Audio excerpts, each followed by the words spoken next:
Let's give this entrance table a little facelift.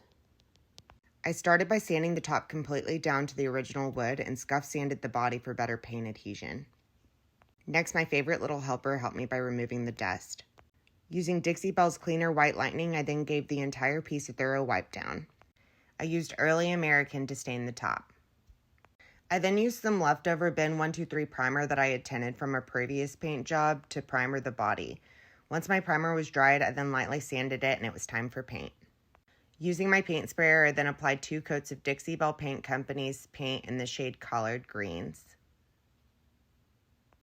The entire piece was then sealed with General Finishes semi-gloss top coat.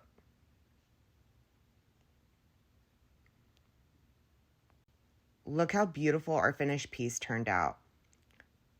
It is absolutely amazing what a little paint can do.